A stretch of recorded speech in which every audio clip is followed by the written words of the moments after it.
Hi, I'm Oren, and today I'm going to be reviewing the iPad Air 2 and seeing if it's still capable of day-to-day tasks in 2021. I woke it up from its 2-year sleep, plugged it in, and updated it, and I've been using it for just over a week. I've owned this iPad since it was new, but it eventually got replaced by my laptop, and it moved about the house being a paperweight until it ended up on my retired tech shelf.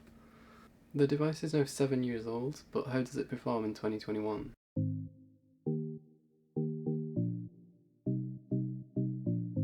It came in 3 colours and was the first iPad to feature a Touch ID and is still supported today running iPad OS 14. The design is amazingly thin at 6.1mm. Apart from this, it looks like any of the older iPads. Looking around, we see 2 speakers located at the bottom with a lightning connector in between. Then going to the right side of the iPad, we see volume up and down and a mic. On the top we see a power button with a headphone jack. And then to the left side, nothing, because this iPad was made before a smart connector was introduced.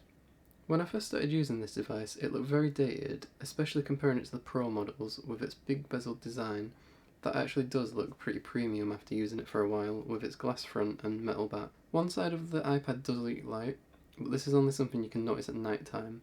And unless you're buying a brand new iPad or a refurbished version, there are going to be some signs of wear. The iPad includes an A8X chip and was the first iPad to include 2GB of RAM. This is very similar to the iPhone 6, which featured an A8 chip but only had 1GB of RAM, so only got updated to iOS 12, whereas this is fully updated. The base model of this iPad had 16GB of storage, which wasn't enough in 2014, let alone 2021. The only real reason I can see you getting one of those is if you have a good iCloud storage plan and a 4G variant. The iPad features 2 cameras, a 1.2 megapixel front-facing sensor, which is not good for anything but video calls, and a rear-facing 8 megapixel camera that can record some okay 1080p and get some decent photos, but I wouldn't recommend using it because most mobile phones now have a 12 megapixel sensor and they can include a flash. The tablet offers a 9.7-inch display with a resolution of 2048 by 1536 and 264 pixels per inch, making images and videos look sharp. The display isn't 120Hz and it doesn't feature Apple Pencil support, but what it does have is a laminated display, making things you view look closer to the surface, and this is something the Pro models feature on today's lineup, but the lower end models don't. The speakers are a good quality and they are stereo speakers, but stereo separation is poor, making for a one-sided listening experience, and because I'm so used to using other devices, this does let the media experience down the most for me, but if you're wearing headphones, this really doesn't matter. Navigating through the iPad is pretty fast even today. There isn't much difference between this and the cheaper models, with a few stutters here and there. And with the addition of split screen, it brings some nice functionality to the iPad. It's still very usable and multitasking is easy to do. When it comes to gaming on this device, loading times are slow and not all games will play, but it does play the majority of games fine on low settings, although it will drain the battery faster than watching YouTube videos or browsing the web. But the most important thing to note is, even though the graphics are blurry and it can be difficult to play on such a big screen, games like PUBG run fine.